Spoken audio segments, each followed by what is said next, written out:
Buenas mis queridos marchantes, por acá les habla Yalpri Moncada reabasteciendo nuestra pulpería. Espero que ya en el próximo o en un par de episodios más se logren integrar otros y otras compas para que le demos más variedad a esta vaina que se convierte en chorizo.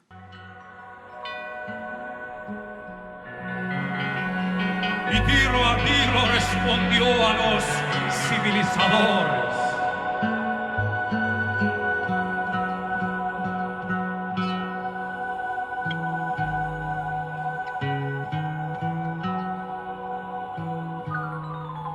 La furia norteamericana fue indecible.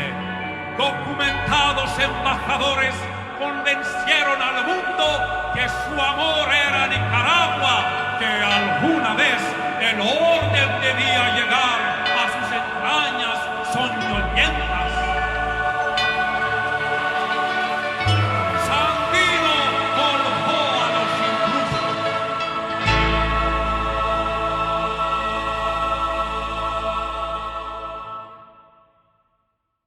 Como ya habrán visto en el título, el tema de este episodio es la solidaridad y lo voy a aterrizar a la experiencia de una estudiante nicaragüense en México durante los años 1978 y 1979.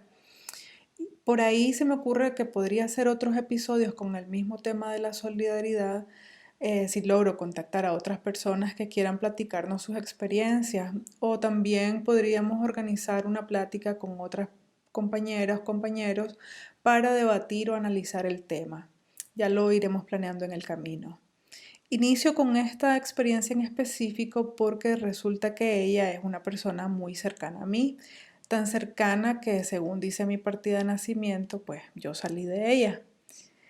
En realidad por ella fue que me nació abordar este tema, aunque en varias ocasiones ya hemos platicado, pero igual me pareció bonito dejar una especie de memoria sobre esa parte de su vida y que al igual que ella, muchísimas personas más se unieron a un movimiento, a un activismo en defensa de su país junto al Frente Sandinista de Liberación Nacional, en defensa de un pueblo que sufrió por más de 50 años una de las más salvajes dictaduras del continente americano. Bueno, sin más aspavientos, les presento a la compañera Delia Guadamuz, colaboradora desde 1978 y militante sandinista a partir de 1980. Muchas gracias, compa, por acceder a contarnos esta parte de tu trayectoria que prácticamente definiría el resto de tu vida. Gracias a vos, pues, Yalpri, y a ver si me acuerdo de todo. Partimos de que estabas en México cuando te integraste al Comité de Solidaridad, pero ¿tenías anteriormente, estando en Nicaragua, alguna vinculación con el Frente? No tuve ninguna vinculación. Aunque en la etapa de secundaria tuve participación en la toma de la Iglesia del Carmen, cuando se daba la toma de las iglesias, y luego en la toma del Instituto Politécnico. Allí estudiaba, que era dirigido por el poeta David Macfield. Después, ¿cómo o por qué llegaste a México? Llegué a México a través de una beca que otorgaba el gobierno de México y llegué a estudiar a la escuela de arte, una escuela que se llamaba La Esmeralda. Ahí comencé pues los estudios de pintura y escultura. Ahí me encontré a una compañera boliviana que tenía el problema pues de que la beca no le daba para la vivienda y para la comida, el mismo problema que yo tenía pues porque estaba pagando muy caro la vivienda donde estaba. Entonces decidimos unirnos para buscar un apartamento, lo encontramos, pero al final pues lo compartimos con otra compañera mexicana y empezamos pues ya empezamos a vivir ahí en el apartamento. Ahora, ¿dónde o cómo fue tu primer encuentro con el Frente? Bueno, para ese entonces El frente, bueno, tenía un comité de solidaridad con Nicaragua, pero yo no sabía dónde quedaba ni con quién conectarme, pues ahí. Entonces, Quitula, que conocía más gente, Quitula es la Quitula, boliviana. la boliviana, que conocía alguna gente mexicana, me dijo una vez que había una muchacha mexicana que quería colaborar con el comité de solidaridad porque le inquietaba pues lo que oía sobre Nicaragua, ¿no? Entonces, una vez llegó pues a la casa, me la presentó y ahí me dijo la Soco pues que si se íbamos, ella conocía a un colombiano que se llamaba Gerardo y que a través de él podíamos nosotros conectarnos con el comité de solidaridad. Así fue que un día pues ya nos fuimos ahí al comité de solidaridad, nos encontramos con Gerardo y a Gerardo nos dijo qué tareas podíamos empezar a hacer. Básicamente, entonces, ¿cuál era tu trabajo dentro del comité? Yo me integraba en las tardes, después de que salía de la escuela me iba al comité de solidaridad y me integraba con al trabajo que estaba haciendo la SOCO. La SOCO se integró a tiempo completo y entonces nos íbamos. Primero, bueno, si no habían eventos, nos dedicábamos a hacer trabajo ahí en el comité, ya sea de hacer cartas o, o en el archivo, en la biblioteca, cualquier cosa que había. Pero si habían eventos, ya nos íbamos a los eventos y ahí íbamos a vender este póster, los boletines sandinistas y cualquier otro material que había que vender para recabar pues solidaridad con Nicaragua. Así pues se daban eventos en las peñas, que le decían allá que eran lugares de reunión de bohemios, como bohemios, pues, donde llegaban grupos musicales. Llegaba, por ejemplo, la Mercedes Sosa, la Amparito Ochoa, daban conciertos. Y en el auditorio, pues también se daban conciertos de varios grupos que llegaban de Chile, de la Argentina, como Inti Illimani, Loquila Payo y todo eso para recaudar todo a favor de Nicaragua, ¿no? Entonces, bueno, esos eran los primeros trabajos pues, que realizábamos. En uno de esos eventos llegó Carlos Mejía Godoy una vez como a grabar pues la canción de Carlos Fonseca, la canción dedicada a Carlos Fonseca, donde el comandante Borges empezaba la canción diciendo, cuando estábamos en la cárcel, llegó un guardia y riendo nos dijo pues que Carlos Fonseca había muerto. Entonces allí fue donde se grabó esa canción. Ahí en el evento del Auditorio Nacional, esa vez, llegó una delegación del frente, un grupo pues de gente, a hacer la presentación. Y bueno, me dijo la Soco, esa gente trabaja en el Comité de Solidaridad, entonces era la primera vez pues que veía.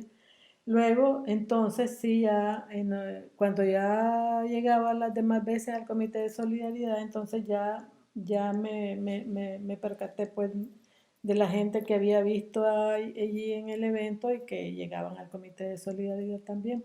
Ahí fue donde conocí al que ahora pues es mi compañero, ¿no? Entonces, ya nos fuimos conociendo y entonces empezaba a ir pues a los eventos a Puebla, por ejemplo, a otros lugares donde se daban los eventos de solidaridad y entonces ahí nos encontrábamos más pues. Entonces la relación se fue dando ya más constante, ¿no? ¿Y qué pasó? ¿Lograbas vos equilibrar tus estudios con con el trabajo en el comité? Ya pasado un tiempo, ya el comité necesitaba de gente, que la gente que trabajara allí trabajara a tiempo completo, porque las tareas ya se iban multiplicando, a medida que la lucha iba avanzando, las tareas se iban multiplicando, había más demanda de material, había más demanda que la gente pues quería que fueran, por ejemplo, a dar charlas a diferentes lugares, entonces ya había pues un poco más de trabajo. Entonces fue que me plantearon pues que si podía integrarme a tiempo completo. Pues yo no lo pensé dos veces, pues. Entonces tuve que renunciar a mi beca para integrarme totalmente pues al comité. Ahí pues ya fuimos trabajando y ya fui teniendo una responsabilidad mayor pues que la que tenía. ¿Y más o menos en qué año estamos hablando de eso? ¿Ya estaba cerca el triunfo? ¿O por qué decís que había mayor demanda de trabajo? Porque en realidad ya estábamos, ya era tal vez en 1978, mediados del 78, y ya que se estaban dando bastante desarrollo pues en la insurrección, ¿no? Entonces, ya también los exiliados que trabajaban, que estaban ahí en el Comité de Solidaridad, tenían que regresar a Nicaragua a integrarse pues a la lucha. Entonces así fue como grupos empezaron a regresar y el Comité de Solidaridad fue quedando en manos de mexicanos y de gente pues así que tenía que quedarse, ¿no? La Soco pues era una de ellas que estaba, ella pedía pues que la integraran a Nicaragua porque ella quería venir pues a Nicaragua definitivamente pues a luchar pues, ¿no?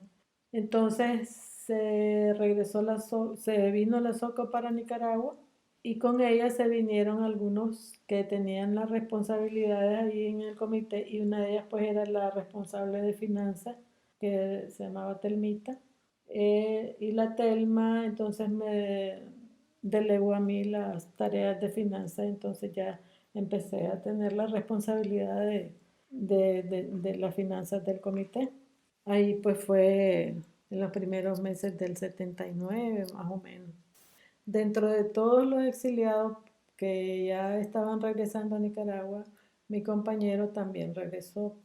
También en el Comité de Solidaridad empezaba a tener un poco más de movimiento porque la gente empezaba a llegar a pedir materiales, a pedir información, a darse cuenta de cómo estaba, pues, de cómo era el avance de la lucha, llegaban periodistas. Y hubo una vez pues que estaba el comité lleno de gente y llegó pues un doctor que era amigo nuestro y entonces le dijo a alguien, ¿y supiste que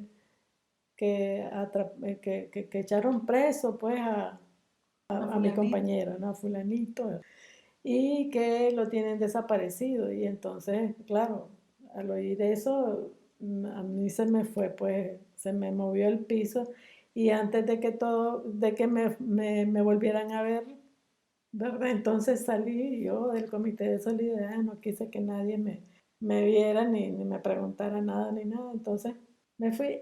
En ese tiempo mi mamá estaba ahí porque me había llegado a ver a México. Entonces me vio pues salir toda temblorosa pues y toda rara y entonces ya le conté pues que habían tomado preso a mi compañero y entonces ya nos fuimos a la casa las dos y al día siguiente yo regresé pues al comité pues ya un poco más tranquila y entonces fue pues ya me informaron que sí, que en realidad lo habían echado preso y estaba en Honduras pues y estaban viendo cómo lo mostraban pues si estaba bien.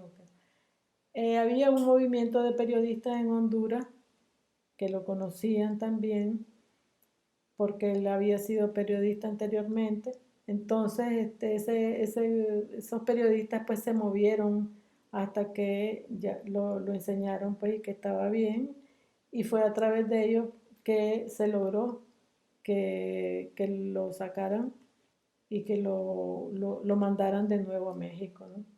Entonces regresa a México y bueno, llega al apartamento, así de repente yo estaba en mi cuarto y mi amiga pues boliviana fue que le abre la puerta y entonces cuando lo ve pega el grito, pues no lo esperábamos porque estábamos pendientes de informaciones sobre él en Honduras. Nunca creímos que había llegado a México ya.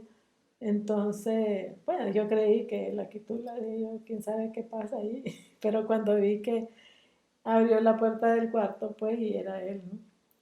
Entonces alegre, pues, porque ya estaba de vuelta, pero la alegría duró poco porque a los días, pues, él se tenía que regresar. Esta vez ya no iba a través de la frontera norte, sino que iba a través de Costa Rica para integrarse al Frente Sur. Bueno, entonces se regresa y, ¿Vos aún continuaste ahí en el comité? y continué pues trabajando hasta que ya se dio el triunfo y entonces ya todos los que estábamos ahí pues teníamos que regresar a Nicaragua.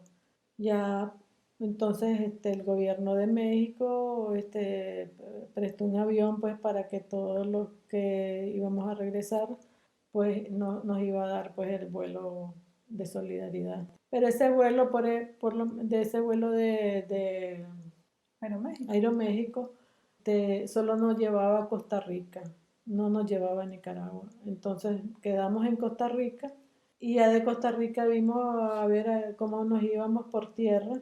Ya era menos peligroso tal vez que habernos venido de México, desde México por tierra, pues. Como algunos se vinieron por tierra, pero era muy peligroso porque había que pasar Guatemala y todo eso. Entonces, pero ya de Costa Rica, pues, ahí en Costa Rica nosotros ya buscamos pues cómo irnos y no teníamos dinero para regresar a Nicaragua, entonces hubo un señor que dice, ¿van para Nicaragua? Bueno, yo voy para Nicaragua, voy a dejar unos plátanos allá que tengo y entonces nos dio el RAI y ya nos venimos pues en el camión.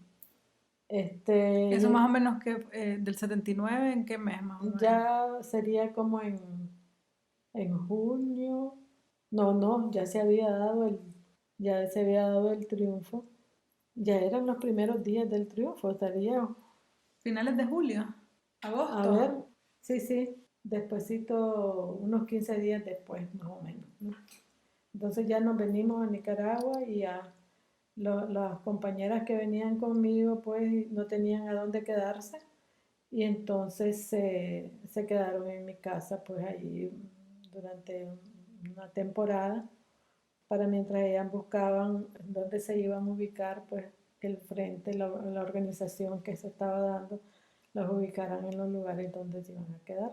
Así unas se fueron a Rivas, otras se fueron a Granada y yo me quedé en Managua pues.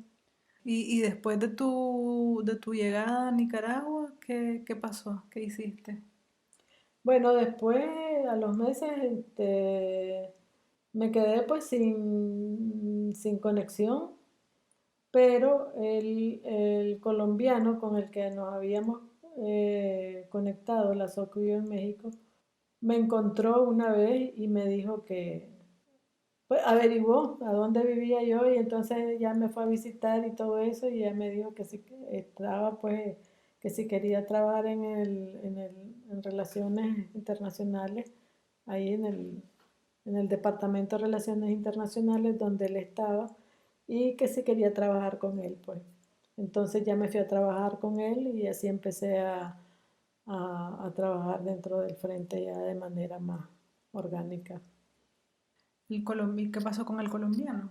Bueno, el colombiano era un militante creo que era el MIR, que era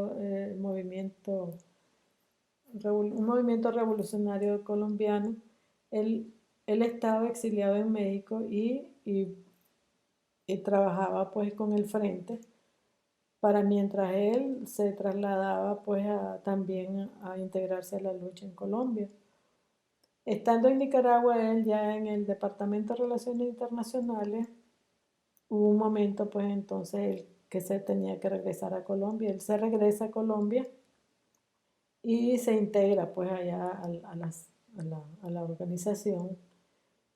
Meses después, meses después, eh, oí la noticia que el movimiento revolucionario, el MIR, pues creo que era, no me acuerdo muy bien, se había dado la toma del Palacio de Diputados ahí Bogotá. en Bogotá. Entonces, ese fue pues conocido, una masacre, pues ahí murió pues Gerardo. ¿Y la Soco? Y la Soco, bueno, cuando llegó a Nicaragua, la ubicaron en Rivas, creo. Sí, en Rivas estuvo bastante tiempo trabajando. Y también la Soco, cuando yo llegué a Nicaragua, también ella llegó, pues ahí, llegaba a la casa, este, cuando ella podía y me visitaba, pues ahí en la casa, ¿no? Pero nunca pudimos, no trabajamos juntas, pues en Nicaragua. Ella en Rivas y yo me quedé en Managua, pues. Una vez, una de las llegadas a la casa, pues me dijo que ella se iba a ir de Nicaragua, pero iba a integrarse al Frente Farabundo Martí. Entonces, pues ella se fue al Frente Farabundo Martí y ahí se integró a la lucha por varios años y, fue una de las mujeres que sobresalientes, pues, líderes, porque creo que lideró la liberación de un pueblo ahí en El Salvador. Ella con un grupo de mujeres liberaron un pueblo. Ella era responsable de comunicación y entonces tenía su buena experiencia. Ahí en México, pues, vio la necesidad de seguir estudios y quería sacar un doctorado creo que tenía que ver con las comunidades indígenas y todo eso, y empezó pues a sacar el doctorado, pero a la mitad de sus estudios se dio cuenta, pues le diagnosticaron un cáncer y ella murió pues el año pasado, el año antepasado, hace 2 años murió. Y yo pues todavía nosotros la pudimos ver, pues la Quitula, que era la que la llevó al departamento, La amiga la boliviana. amiga boliviana, la fuimos pues a ver a México, allá pues para estar con ella, pues. ¿Y tu compañera? A mi compañero, bueno, cuando yo llegué a Nicaragua, no lo volví a ver, pues, y nadie supo decirme de él, nada. Y ya estaba, mi familia pues decía, o sea, habrá muerto, no sabemos nada, no hemos oído noticias de él. Y una vez estando en una casa de las compañeras, donde estaban alojadas las compañeras con las que venía conmigo, se apareció él, pues así de repente, o alguien le dijo que yo estaba ahí, y entonces ahí fue que nos encontramos de nuevo. Ya estableciéndote en Nicaragua, continuaste trabajando con el frente. Sí, ya luego pasé a trabajar con las estructuras y comencé primero en el Departamento de Relaciones Internacionales, luego en el Departamento de Organización y ya por último en el Departamento de Finanzas. Bueno, pues muchas gracias, compa, por esta oportunidad de contar tu historia y esperemos que podamos volver a compartir otro episodio de Pulpería. Gracias a vos, pues, Yalpri. Tal vez en otro episodio te cuento más. Esto fue Pulpería, un podcast para todos y para nadie. O sea, esta vaina es un chorizo. Hasta la próxima. Chao.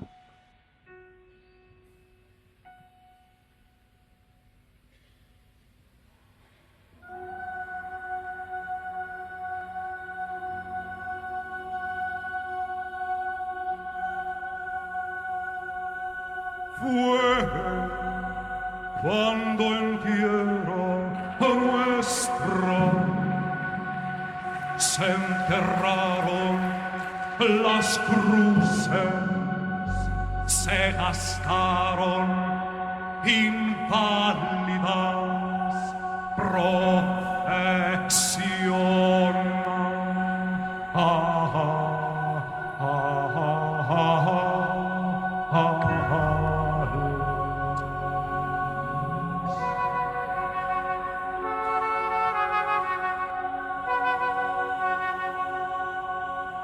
Viejo agresivos a morder perdón.